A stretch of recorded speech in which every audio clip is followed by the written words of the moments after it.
All right, welcome. Today is week 3 of the, what is it called? Connecting to your authentic self, something. I'm feeling a little bit off, so we'll see how it goes today. I will be authentically off today. And so today I decided to come up with some set of questions where we are going to start dipping our toe into authenticity, into what it feels like, but we're going to keep it very casual so that you can casually ask some question about what being authentic means in your day-to-day regular stuff and activities, and we'll break it down so that you start to feel what it's like and maybe start practicing with the mundane level of authenticity, just kind of day-to-day stuff, before you start doing the big stuff of like, what's my passion, what's my mission, what's my, how to be authentic romantically and whatever else, big stuff. We'll do the small stuff today. So I have a series of questions to go with it, but anyone have any comments about what the past few weeks have been like in terms of what you're learning and what you're experiencing? In any experiments anyone have done? Or you're probably experimenting but not realizing it, that that's what you're doing. Yeah, good. The workshops are surprisingly challenging for me, because I thought I was doing something light and fun, and it's not been, which is not too bad, because if you want to be authentic, you got to confront ways in which you're not authentic. But connecting to that kind of knowledge is very confronting. So that's just the part, this is the nature of the work. And then all the pain stuff is out and you're just left with the good stuff. So that's pretty good too. So we'll start with the first question. The first question is, what does it look like when I'm being authentic while having conversations?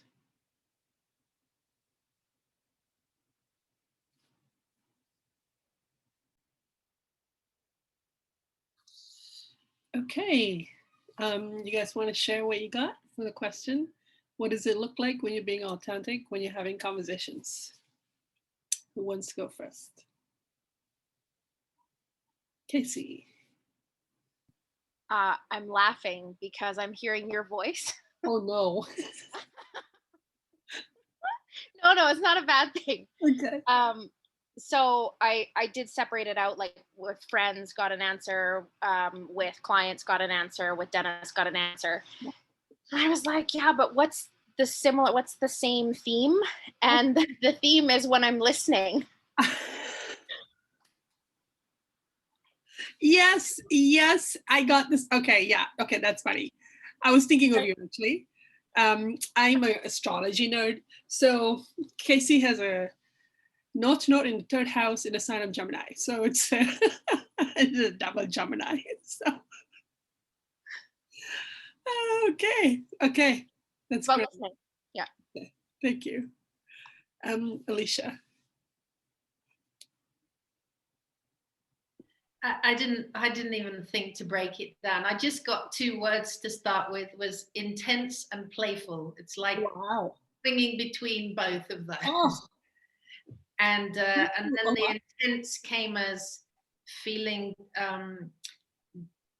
deep and compassionate and questioning and expansive and empathetic. I was also aware of when I'm not being authentic and going on in the background there, but and the playful felt like it's the questioning, curious, candid. Yeah, anyway, that's what came up for me generally. It's very energized, right? There's a lot of energy. It's very potent, intense, and playful. It's very vital. There's a lot of vitality. You should look at my astrology chart. Yeah.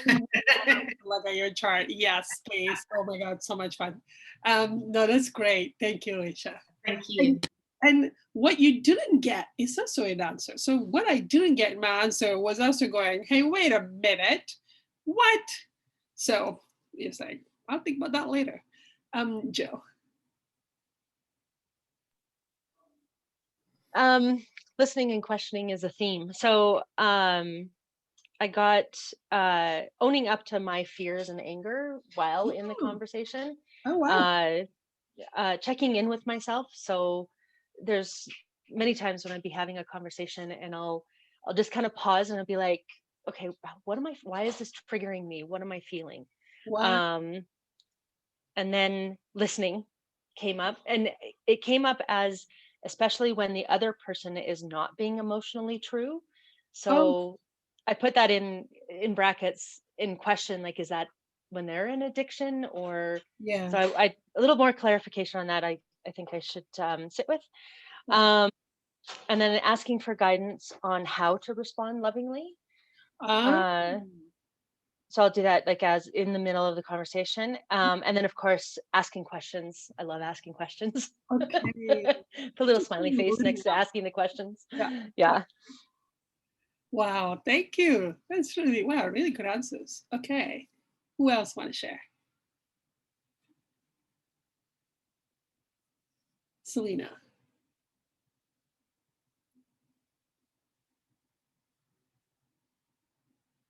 Oh, are you mute, Selena? What's happening?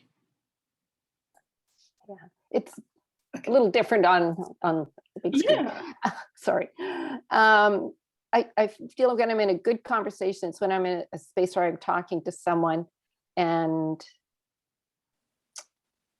and they're responding to things that I'm saying, and and I'm being sensitive to the feedback I'm getting, but I'm not being self-judgmental about it. If it's like I tend to do. So if I'm in a good conversation, I'm not judging the feedback. I'm just feeling the feedback, but not judging myself for inspiring the feedback. Yeah. Oh God. Okay. Ouch. Yeah, those are. Yeah. Okay. I feel you there. Yeah. Wow. That's a very specific type of authenticity. That's kind of like honing down your nature. Mm-hmm. In that. I think It so. also feels like humility.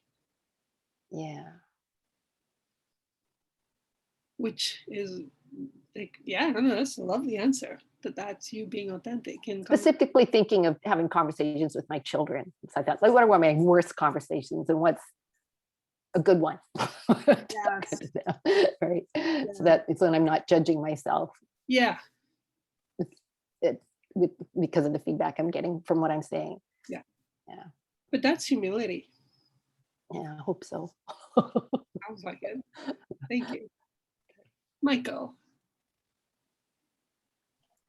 For me, I would not, I'm probably in a facade I'd say all the time or most of the time. So I really had to think about this. I'm willing to be off in what I present. I'm being authentic when I am not trying to project an unspoken message, such as, I'm okay, or I like you, or I want you to like me. I can actually, I know what you're talking about. I've experienced it. Where you're kind of wanting to put words in my mouth what you think I'm saying or what you want me to say. And it does kind of shut, like, I'm like, well, you already have, it's like you already had your conversation in yourself on what I'm saying. So I don't need to be there anymore. It's like, do I need to speak anymore? You already guess what I'm going to say, and you already have your own conclusion. And it's like, I didn't even get a chance to say something. So that's a really good insight. That's a really good answer, Michael. Wow. Yeah. I do that. Wow. Okay. Yeah.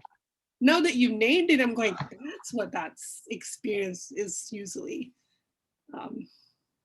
I've seen in the group.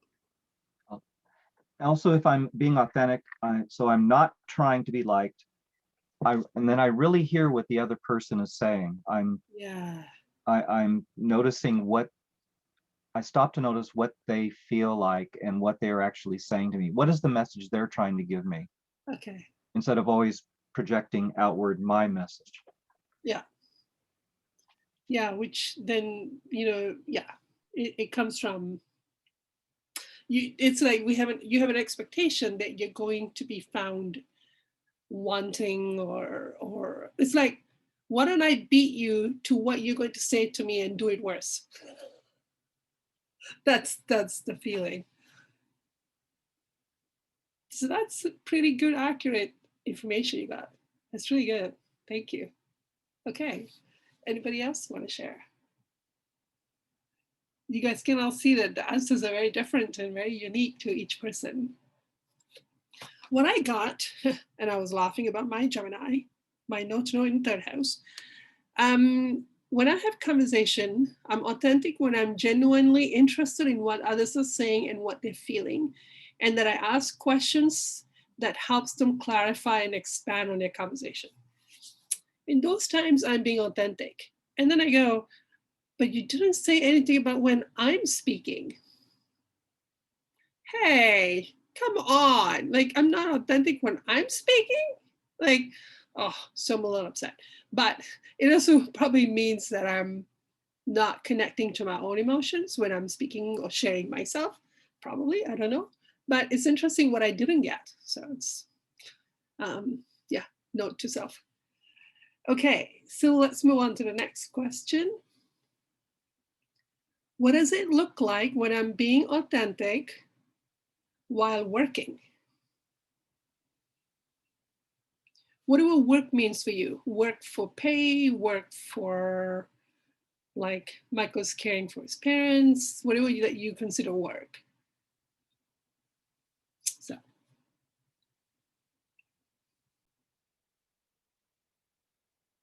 Okay.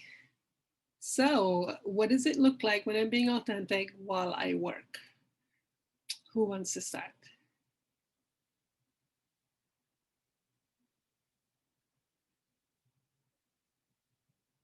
Steph? I'm a little bit shocked by this one. Okay. I started with paid work, and it was this like sensation of just being like really eased in my move, like an ease to the movement. Like you just kind of like float. It was kind of what the feeling was when I'm like really in it.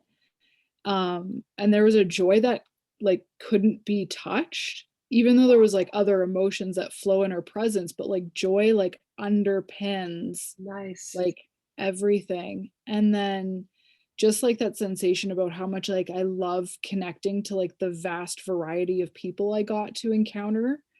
And that I get to like learn so many things just from hearing like what they do with themselves. Yeah.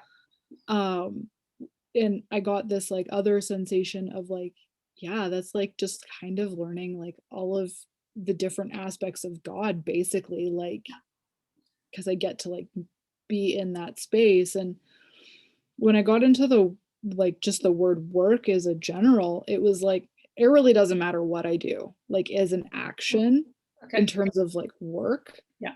It's just like I get to bring me to it. Nice. And that's a joy and a playfulness. I'm like, oh, okay, cool. That's really good. Now you can tag that feeling of, are you feeling that flow? Yeah. And it includes all emotions as well as joy. So that's really good too, for you to tag that it comes together. It's like the Malay word for that would be rojak. It's a beautiful word. It's like, there's no other word that can fit what I'm trying to say, but it's a way of bringing all the different elements and flavors together, and because of it, it's really delicious. So yeah, thank you. Jill.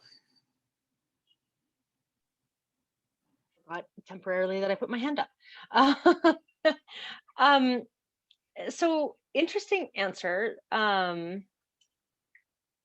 kind of went with the different areas of my work, starting with paid work, and I immediately went into pain, frustration, anger, defense, fear, struggling, forcing, and I'm like, wait a minute, that's not me being authentic. Right. That's that I have. So I don't know what that is, but it's not being authentic. So so then I went into like my gardening and like, okay, that's my playtime. That's me playing in the sandbox, throwing sand around, having a great time. Yeah. And I kind of went into, how does that feel, like that kind of play? So like time doesn't matter, body pains go away, at least temporarily. Very inquisitive, I get energy. And then I went into, it's like, okay, well, how does my new venture of learning, what does that feel like? Is that how that authenticity is going there? And it's like I'm just starting to feel like the fire within. Yeah. So, which is kind of interesting. Although I'm struggling with it, but it's like it's something that's building. Okay. So feels a lot better than how the fashion felt in the beginning as well. So yeah, lots of interesting stuff. Nothing that I was expecting. Okay. Well, so far, two answers have been talking about being curious or inquisitive. I wonder if that's a team. It's a good thing to figure out. Michael.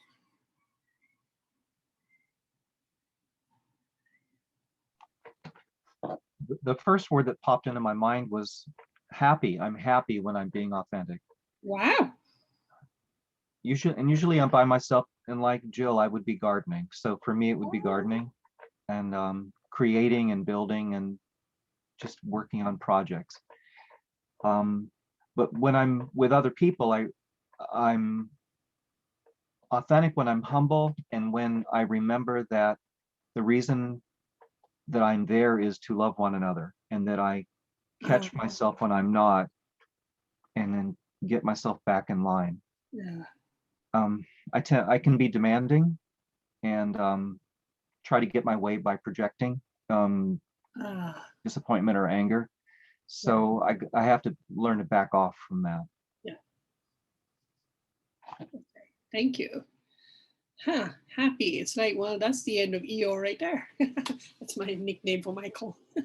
It's great. By the way, in the EO world, in the Winnie the Pooh world, I'm Piglet. Can you imagine? I thought I was Tigger, but no, I'm actually Piglet.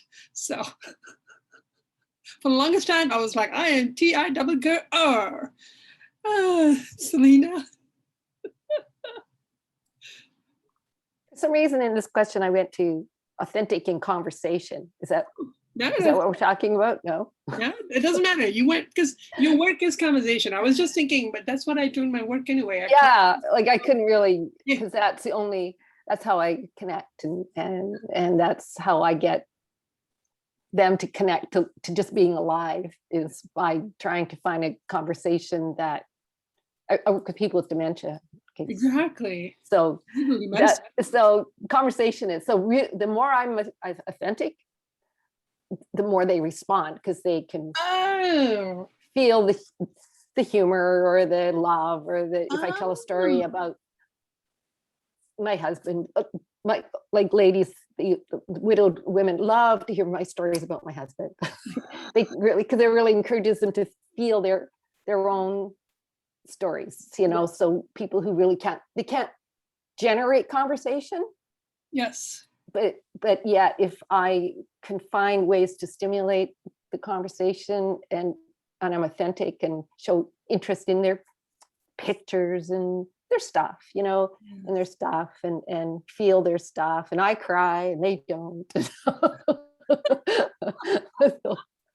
But it's good for them to be around authenticity and emotion. Huge. And right? You have a beautiful barometer of going, oh, they're responding.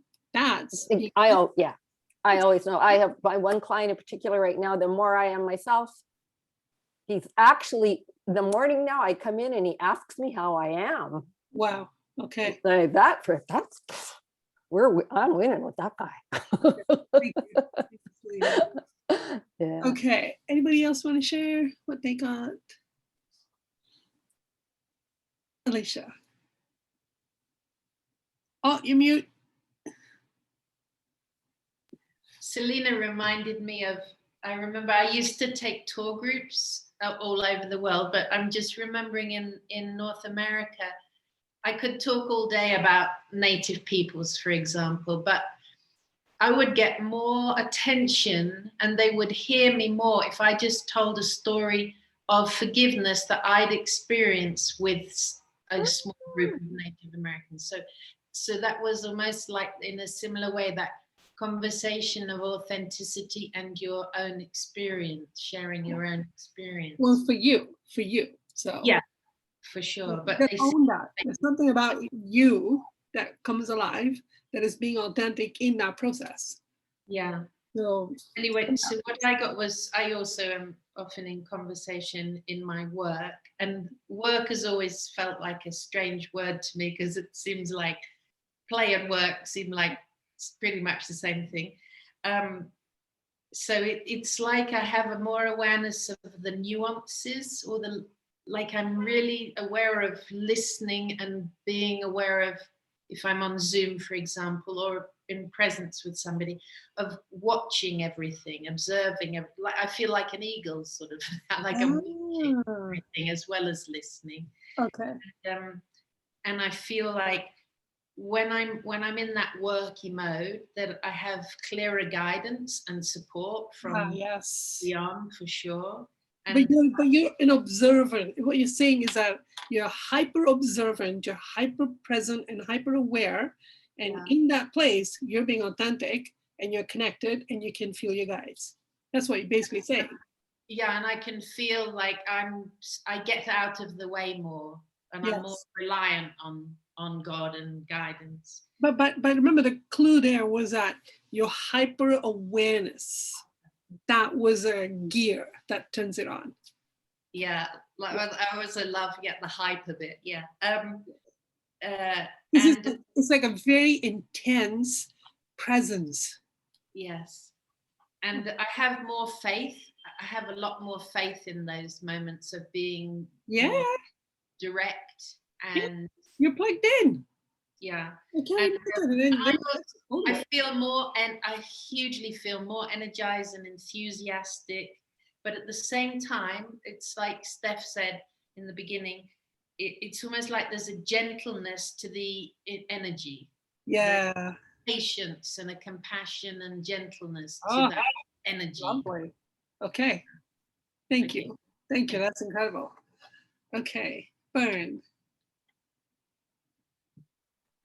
I would like to continue on with what Alicia was saying and what you said about the hyper awareness. I was going to use the word non-attached. Yes. But I think from a that intense presence, and for me it comes from meditation or meditator's perspective of seeing the wider view. So you can focus in on someone. When I'm working, I'm focusing in, or I take a wider view. So my focus is now they're in the landscape. I'm not attached, but I'm doing what's needed, gently nudging, gently listening. Yeah. Is that the answer you got? Yeah. Non-attached, caring, of service, checking in for clarity, and not attached. Yeah. And the non-attached is not passive. It's very active. Yeah. Very active. So we get that discernment. Thank you. Yeah. Okay. Thank you. I got, what on earth did I get?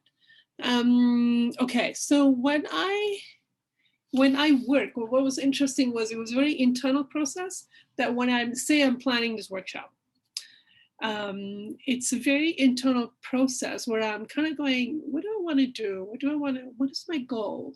What is it I'm trying to achieve? What am I playing with here? And I go into this exploration inside of myself where I start to kind of expand on what I'm looking for, what's my desire, what's my outcome.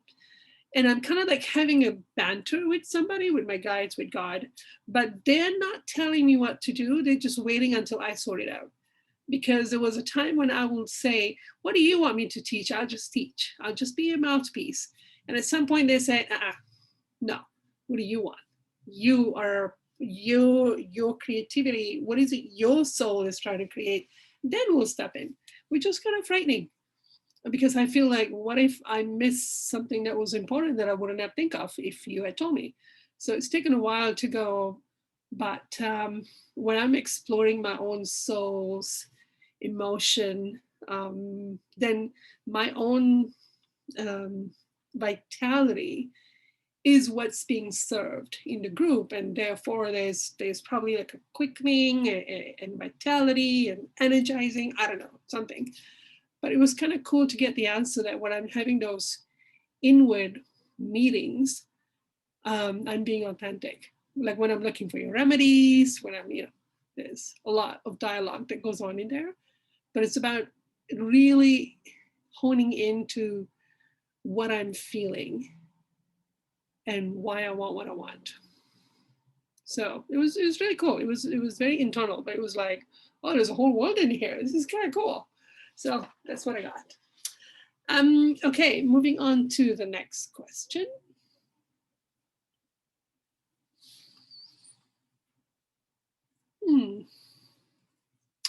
So let's ask,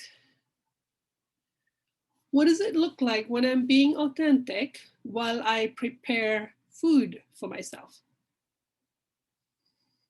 I tried skipping the question thinking we don't have time, and I had a little nudge going, don't you skip that one. Like, okay, yes, ma'am. So what does it mean to be authentic while I prepare food for myself? For myself, not just for family.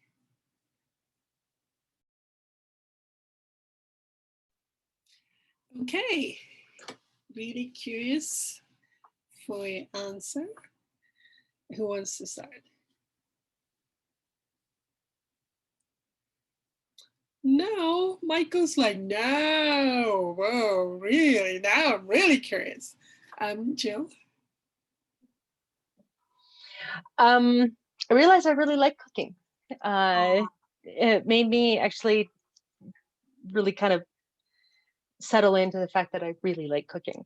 I'm gonna borrow Michael's happy and say that it makes me happy. It's when I'm cooking, it's kind of like I'm dancing to, I wrote invisible, I'm not too sure why, but anyways, I'm dancing to an invisible tune. So only one that apparently I can hear. I love experimenting with food. Like I love taking a recipe and just using it as a guideline and saying, no, this would be great in this dish, or why did they call for that, or anything like that. And then I like to, I do find myself that I kind of dream or I guess fantasize, of what would this taste like with my vegetables or homegrown vegetables? Like, what would it be? How would it be different? You're growing your desire. Yeah. And then of course I sit down and I eat it and I analyze. I'm like, what is this missing? Or what? Well, how could I change this to be different? Or yeah. Wow. It's fun. It's fun. I like it. Saying there is changing, experimenting, which means that you're not always following the same recipe to the book, to the dot, but that is always, you're constantly changing things up and being open to changing it up as you go. Yeah. I don't think I've ever followed a recipe like to the book. Yeah. Unless it's really complicated. But other than that, no. And especially if I've made it twice. If I'll make it first and maybe I'll follow it exactly. And then the second time I make it, it's like, okay, let's throw it out the window. Let's go. So it could be something about being authentic and being changing all the time. Changing and evolving is being authentic. Maybe that's how it's supposed to be. You're responding to what is in front of you right now and what your body is requiring right now. Yes. Yeah. I do know that, like, as seasons change, so do my recipes. Like, I'll eat more root vegetables like in the middle of winter. And then more lighter stuff in the summer. So but I don't do it consciously. It's just kind of like, what is my body craving? What Yeah, like I'll look at a butternut squash in the grocery store right now, and I'd be like, "Ew, I don't want that." So yeah. Okay, Casey. I was laughing at Jill's share because it's very similar to what I got, like the seasonal eating and stuff like that. I laughed. I'm like, yeah, I can resonate with that. But that's because you need to have an attitude that food preparation is fun and adventurous. Yeah. So I was thinking about this, and as I was getting kind of the visual, I was thinking about this, that this particular discovery came as a result of the pandemic. Oh, okay. Yeah. So being at home, I was like, well, I guess I'm going to experiment with food. I'm going to experiment with cooking. And that's kind of been the thing that I've been doing. And I've discovered that I really, really love it. And the thing that really surprised me out of that is, prior to the pandemic, because I'm a one, I like to follow the rules and I like to follow structure. Yes. I would follow it to a T, and I would try and make it presentable, and it would look awful. And then I would judge myself, and I'd go through all this stuff. And I'm like, I don't care. It's going to taste good anyway. I don't care what it looks like. Slop this on the plate, slop that on the plate, add some of this, sprinkle some of that. I don't care what it looks like anymore. So that, the feeling that I got from that as well, I guess this is part of being authentic, is freeing, like just being able to make what I want, not care who it's pleasing, knowing that it's going to nourish me, and having fun doing it was kind of a nice thing to see that I'm doing now. So flavor, nourishing, fun. Yeah. Okay. Yeah. Okay. Thank you, Catherine. Yeah, this question was honestly really tough for me. When you said, what does it look like when I'm being authentic while I'm preparing food for myself? The first answer that came to me was, I don't eat. Like if I was to be authentic, like my facade is such that I would rather starve myself than prepare something that my body needs for nourishment. Food is a really messed up concept. Yeah. It's not fun. So then I kind of put that to the side and said, that's not the real answer. And then, so what I got after that, when I worked through that, was I know instinctively what to create. So similar to what Jill was saying and Casey alluded to, is there's kind of seasonal foods, or you kind of know what you're craving, right? You have that feeling of like, I think I want this. And I experiment with that quite a bit of, I think I want such and such, and then that such and such ends up wreaking entire havoc through my body. And I'm like, oh, fun fact, that's not good for me. But when my authentic self really shows up, there's a tremendous amount of joy of preparing something that actually is beneficial for my good. And then for you, there is joy in the preparation. There's joy in preparation, and the bigger part for me that came up was that I don't have to put on a show or pretend to anyone that I'm eating what I want to eat. Like there's lots of times that I'm just like, I want to put this piece of lentil loaf on some like spinach and just put that in my mouth. That's kind of, I'm like, I had lentil loaf. But there's no people pleasing aspect to it when I cook for myself. Similar to when Casey was saying it's more the presentation aspect for other people. When you dial it in for yourself, it ends up being a lot different. I'm like, I could eat it out of a bag. Don't really care. Okay. But there's something else in the experience, which is the joy of preparation, which for sure. Oh yeah, I love preparing. I'm the queen of preparation. I have all my Tupperware set out. And I'm like, I'm so prepared, and then it tastes whatever. I like the preparation part. Okay, big clues. These are big clues, but you want to hone into those phrases, which gives you the clue. Like, okay, this is how I know I'm being authentic. Or then you start to chase the feeling, going, well, I want to cook, but I want to feel that feeling of flow. I want to feel the feeling of fun. If I were to cook and it was fun, what would I be making right now? It's a way of evoking authenticity, because you know what your code word is. So then you go for that experience, and in the process, you're being authentic.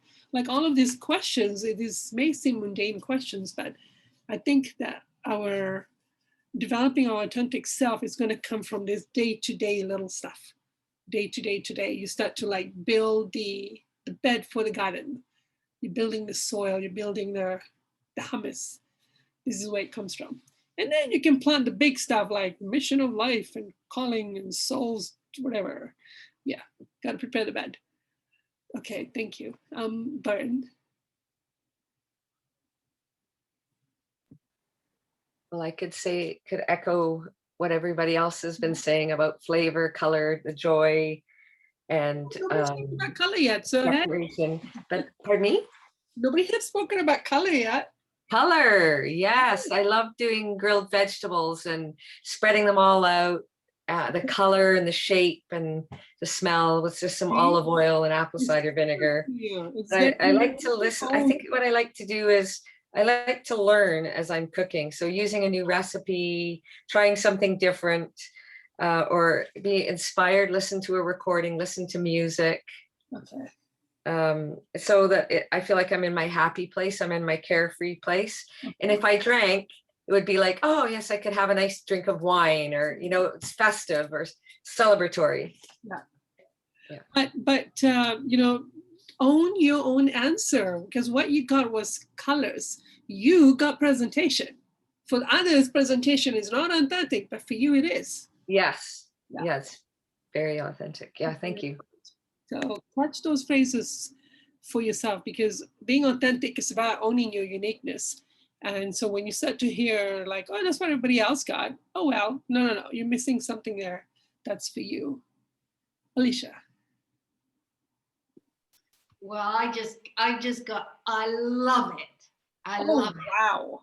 I love it so much. Oh. And for myself, even just for myself. Yeah. And I got rainbow, if you'd like to take that one, Bern. Okay. So yeah, I can eat salad every day, but it's going to have different things in it.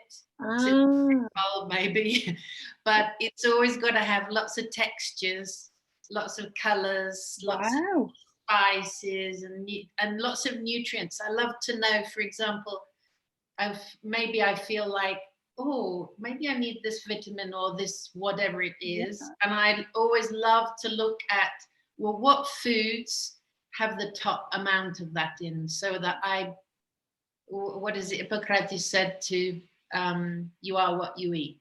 Yeah. So I feel like it's a creative too, and I feel very light when I'm doing it. And it definitely goes back to childhood, because I loved making food when I was a child, and it was a creative hobby. And like some of the others have said, I maybe look at a recipe, but then I just put in what I feel like putting in, and people would ask me for the recipe, and I'm like, I have no idea. Yeah. I just did a zone. Thank you. So anyway, but basically, I love it. Thank you. And I lick the plate and even sometimes chop up with my teeth. Yeah. Thank you. That's perfect. Okay, Selena. Probably anytime you can look at the photos on my phone, and half of the pictures yes. are recipes, and the other half are my grandkids. So it kind of tells you. I think I really love even just reading recipes. Oh wow. That's a part of it for me. Authenticity with food. It connects me sort of to different cultures, and how they talk about how they cook the food. You know, why would they do it? Like, I just did a recipe today. Put every spice in separate. Mix one, and then mix next one, and then why would you say that? So that's part of the fun for me. Nice. Okay. But look at where that takes you. That's yeah. So for me, it's a real cultural thing. Well, lots of times though, I just want a bowl of white rice with sauerkraut on it, and I'm good. Yes. So it doesn't have to be. Yeah. And then there's days I spend the day in the kitchen. Wow. Yeah, having a great time with that. So Thank you. There seems to be a theme of education for a lot of people here, that cooking is where you want to learn, or you are in the mood to learn. There's something about learning and cooking, food preparation for everyone. Now, for some people, especially like for me, I have, if you have mothers who get worth from being housekeepers or from being a cook or from being something, then they compete with their daughters around cooking and meal prep. So then the daughter has to work through a lot of emotions to reclaim her own relationship to food and food prep. So that is also part of the journey for some of us, that, you know, we essentially kind of like, you have to do trauma work to even be able to just cook and prepare food for yourself, which is unfortunate because these mothers are, you know, have no other way of getting what. So then it wasn't their fault that they got put into that position, but then they're going to hang on to that little bit of what with everything they have. So I've posted something on I shared something on my Facebook page about healing the mother's wound, which is like someone has done, Bethany, I think her name, has done some really good work on exploring how these wounded mothers from patriarchal systems end up becoming competitive and damaging their daughters. So there's a lot of good work in that in her website, and she's doing a course for the next 2 weeks because these kind of mothers, daughters, Mother's Day is traumatizing. Like, how many of us actually really like Mother's Day? Like, it's traumatizing. It's like, oh God. So just wanted to put something out there when it comes to food. And for some of us, it's a journey to reclaim that joy that should be there around food prep. Thank you. Okay, so next question is, oh, okay. Well, we kind of already answered this, but I'm going to ask anyway. What does it look like when I'm being authentic when I play? Ask the question anyway, even though you think you already gotten the answers. And what activities, what are some examples of play that are authentic to me? So ask 2 separate questions, don't combine them. What does it look like when I'm being authentic when I play? And what are some examples of play that is my expression of authenticity, or is when I'm being authentic?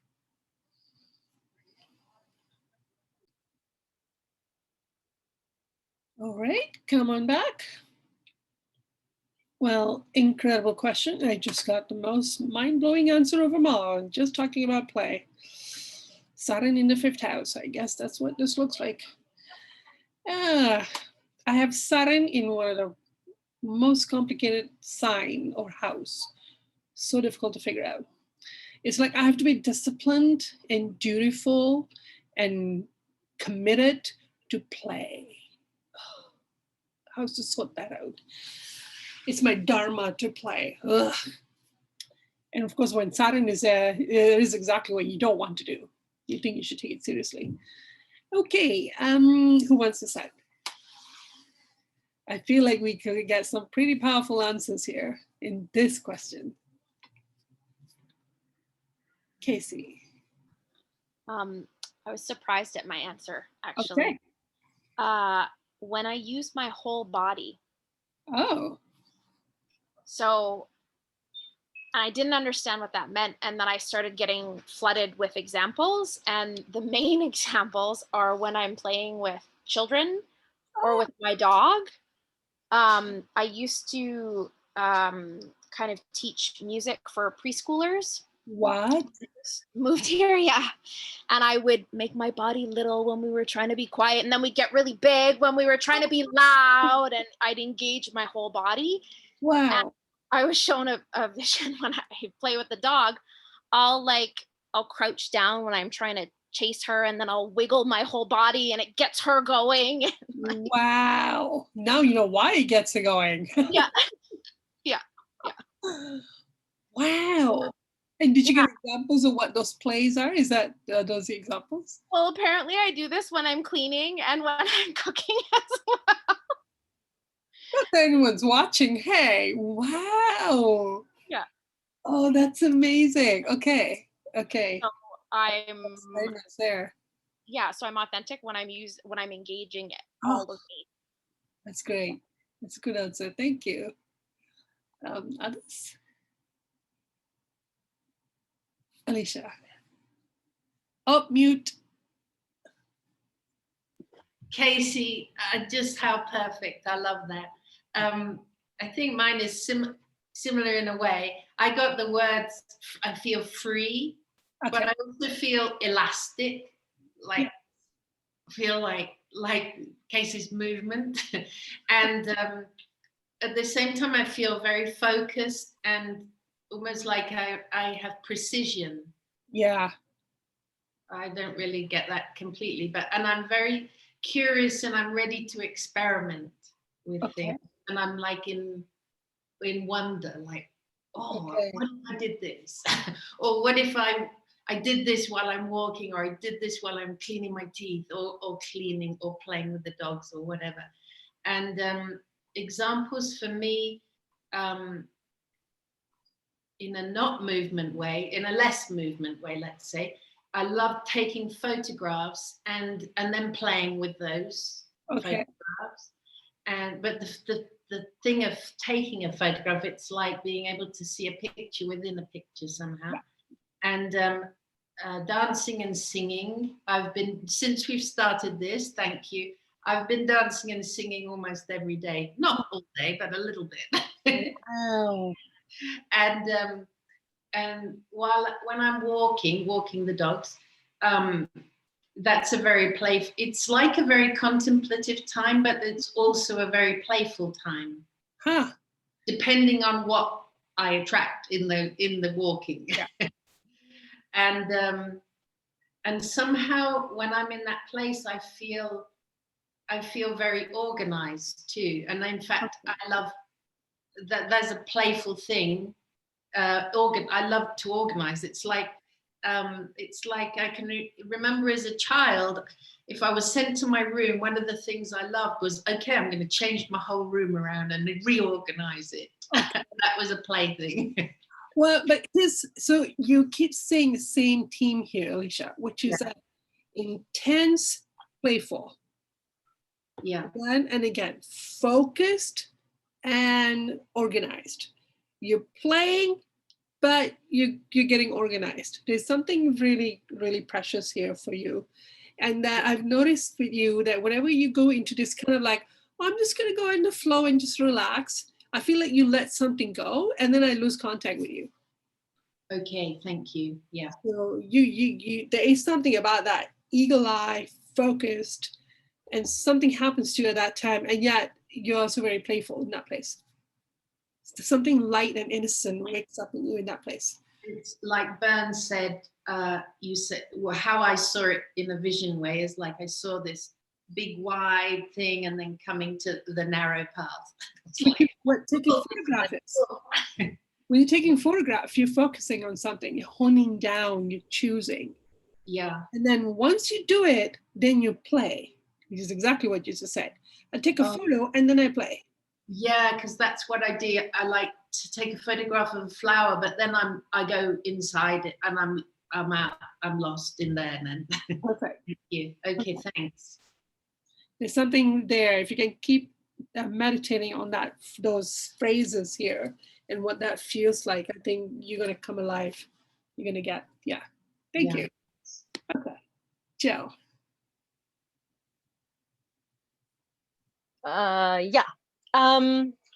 I think my overall theme for both questions was learning. So so what does it look like when I play authentically? Gardening is my playtime. So but it's specifically when I'm learning about plants. So how they work, what they do. Stumbled on a total discovery today that I was so excited about that I told everybody. So that kind of that's like playtime for me. Okay. That learning, almost like learning and then having the plant kind of come back and tell me what Yes. they're about, kind of thing. Yes. Very interesting. I did actually, in this, I have realized that I have lost touch with how to authentically play with my dogs.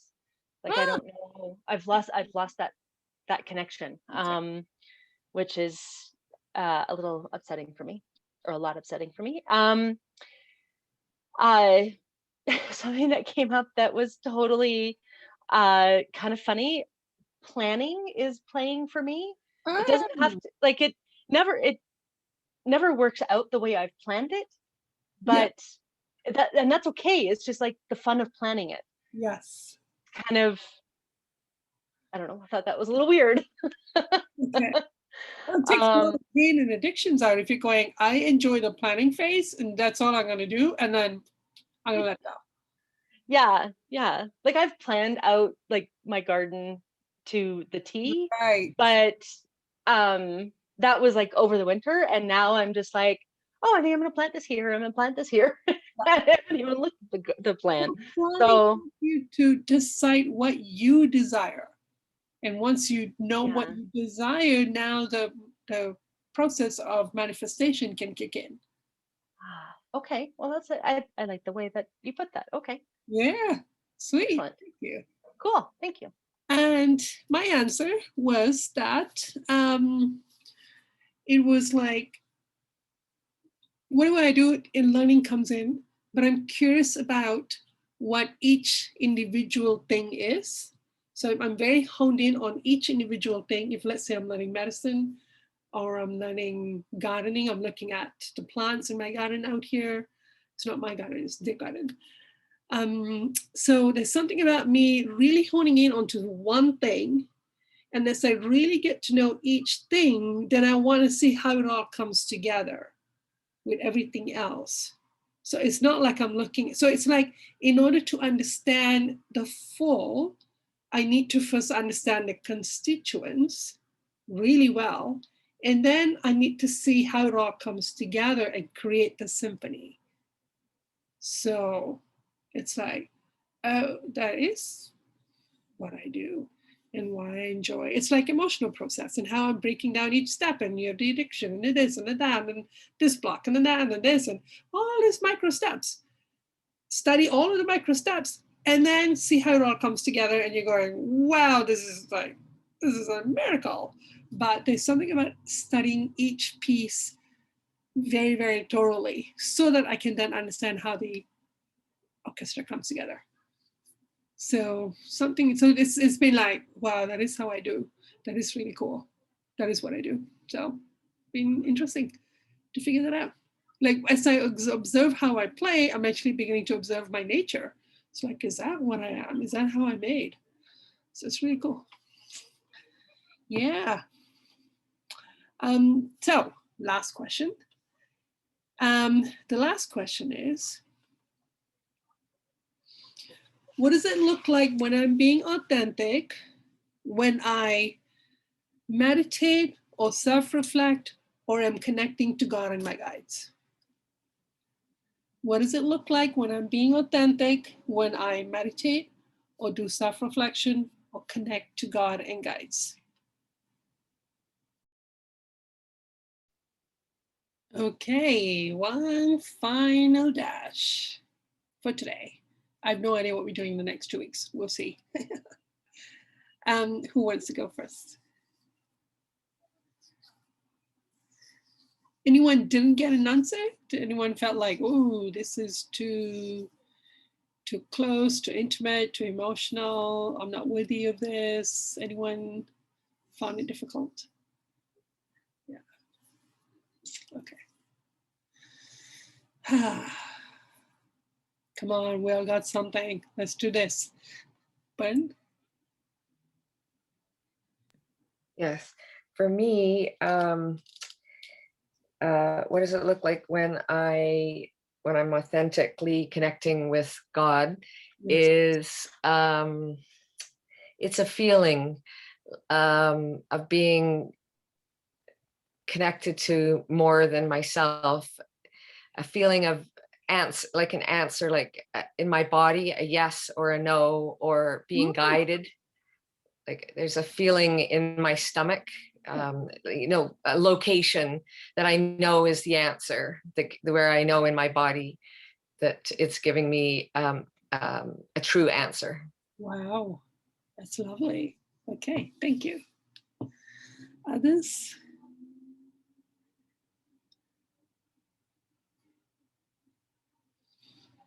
Even if it's the conflict you want to share, it's okay. Alicia? Oh, you're mute. This was a little slower in coming for me.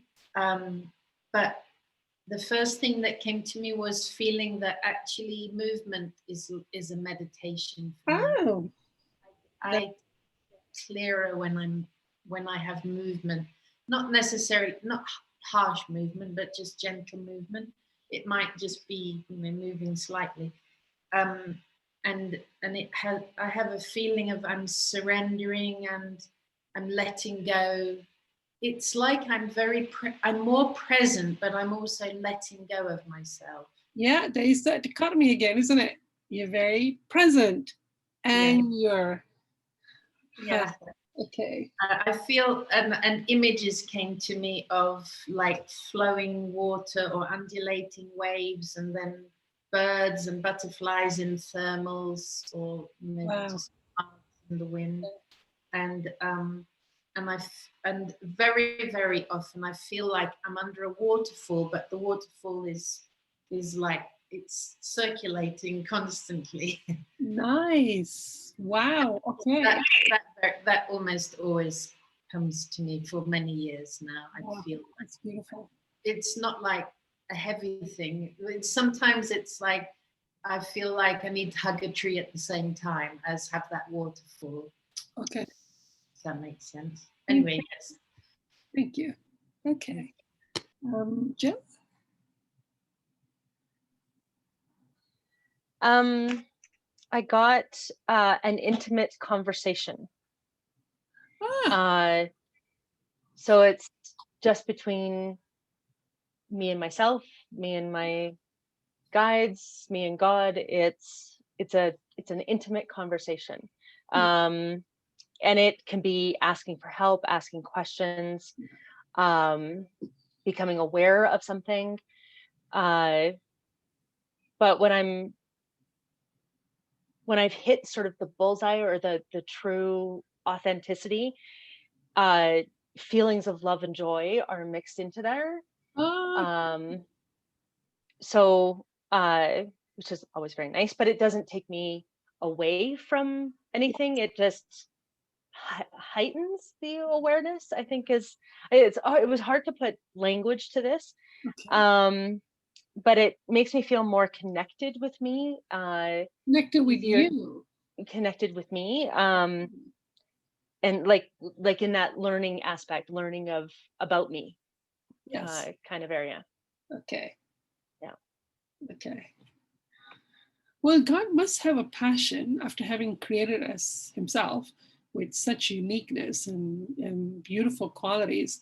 God must have a passion for you to figure out what it is you got in your treasure box. Like, it's got to be like, you know, it's like, I made something really cool and surprising, and please don't take 1,000 years to open this box. So, you know, when you give somebody a gift, what's the most exciting thing? Open it, open it, open it. Come on, I want to be there and see you open it. So I just had this image going, oh yeah, that must be what it's like for God. And oof, yes. Okay, thank you. Steph? Mine goes back a little bit more into that conflict of it all. So when I get into like that meditative self-reflective space, I know I'm there when I'm crawling out of my skin and I feel like I'm losing my mind. Okay. So the feeling of overwhelm. Yeah, like not necessarily overwhelmed, but like, you know, when you're meditating and you just have that itch to deep clean the house with a toothbrush, like literally doing anything else, like just distracting yourself from that moment. So that's when I'm authentically connecting to my guides. I actually started to process the emotion of get me out of here. Because I'm going, you know what I'm doing? I'm saying, get me out of here. Why don't I just, get me out of here? So I just started to feel like, get me out of here, get me out of here, get me out of here. And that layer is gone. I don't know what else is in its place now, but there's actually a layer to just let yourself feel like, get me out of here. Yeah. So, cool. There's, I'm not entirely sure, like the whole losing the mind piece is been a bit of a theme I've been working through for a long time. So gotta go through those. It's Sorry. it's a very interesting conflict that I'm working through to getting to that place where I can like unwrap this present and enjoy it. Absolutely. A lot of fears to work through, a lot of terror to work through. And the feeling of insanity. It's just, I expect it now that I'm going to feel, there are a lot of experiences in my childhood that created the feeling of I'm going to lose my mind or I have lost my mind. So I have to go back to those places and experience the insanity. So it's rough. But that is part of you being authentic for now. It's really good. Good. Be brave. Thank you. Anybody else want to share? We're kind of feeling saturated right now. What I got for myself was that when I want to know what God feels about something, which is a pretty big passion of mine, whatever it is, whatever question, whatever I'm trying to do, I'm going, how do I feel about it? I got to first dig that up. And how do I get to feeling the way God feels about it? That is the journey, period, A to B. And so I was shown what it looks like when I'm asking for God's feelings. Even if I don't feel I'm getting an answer, what it looked like was that I actually opened my soul wide open. That's when I'm actually open and I'm open to receiving, and how much pleasure my guide, so God, is feeling in that moment. So I didn't realize how profound that thing is when I do that. But that's me being authentic. And I got some suggestions that I should actually expand on that feeling when I'm asking God, how do you feel about me right now? How do you feel about this issue? How do you feel about whatever? They're saying, expand on it. I want to know how God feels about this because expand on and grow that desire, make it more intense. But it was really beautiful to see what I really look like in that place, and that I'm beginning to have some self-appreciation. That's really cool. I really do open up in those questions, and I feel relief that, oh good, there are places when I have very little resistance. Yeah. Okay. Wow. What a session. I have no idea what next week's going to be about, but we'll see. Like, I want us to expand on this day-to-day stuff. Like I said, we're building the soil. This is us building the solid foundation. And the more you practice on the day-to-day stuff, the more you can then go on the big stuff, whatever that means. Or maybe there is no such thing. It's about living in the present. Maybe that's what we'll figure out at the end. There is no big stuff. It's the day-to-day stuff, moment to moment, being authentic. That's a life well lived. Okay, so we'll continue on next week.